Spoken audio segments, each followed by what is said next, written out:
Back in September, Disney released the highly anticipated Dreamlight Valley game. And let me tell you, I've logged quite a few hours and I have some thoughts to share.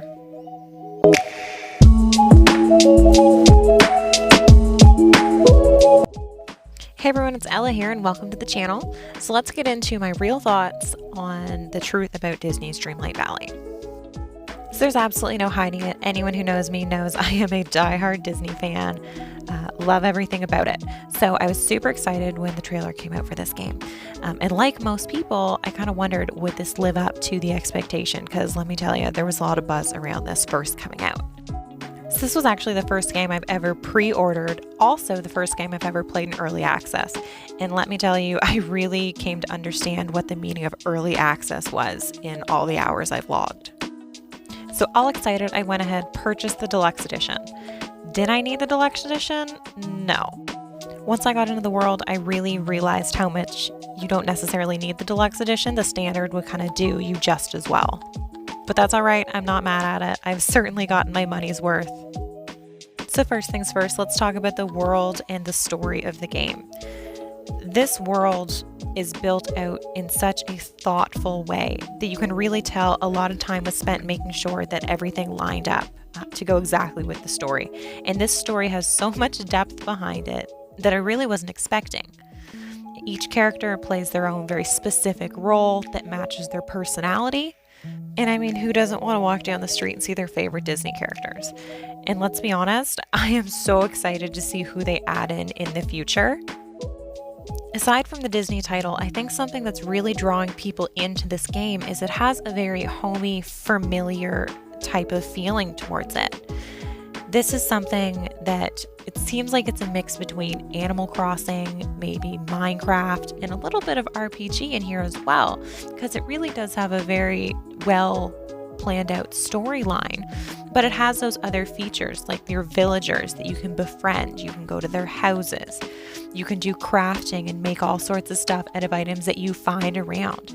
And really the design element of the game is incredible. You can change anything you want to make it exactly how you see fit. No two valleys will ever be the exact same. You're really only limited by your imagination and what you can find in Scrooge's shop. And let me tell you, Scrooge does not always bring in the best items, so it can be a little bit of a challenge.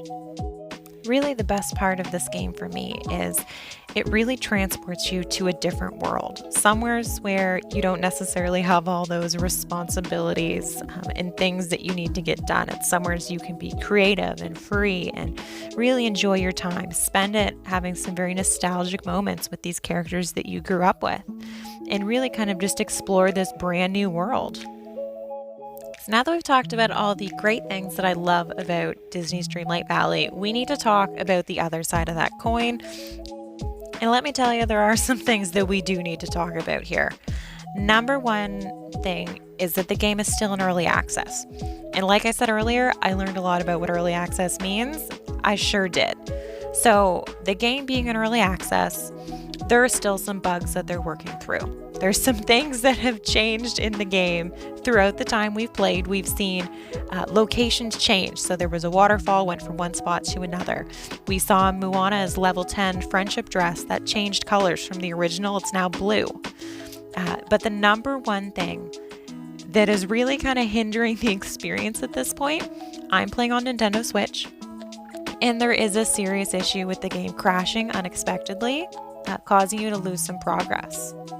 But that is something that will 100% be fixed by the time that this game actually launches in the summer, free to everybody. So not really something that you guys need to worry about at this point. It's kind of a now problem, but it certainly won't be later when the game is out for everybody. Overall, I'd have to say I absolutely love the time that I've spent in the valley, getting to see all of these characters again, seeing the world that they've created. I cannot wait to see who joins the valley next. Fingers crossed, I'm hoping Olaf shows up soon. Thanks so much for watching this video. I can't wait to share more of the valley with you guys, and I'd certainly love to hear how you guys are doing and what you think of the game so far.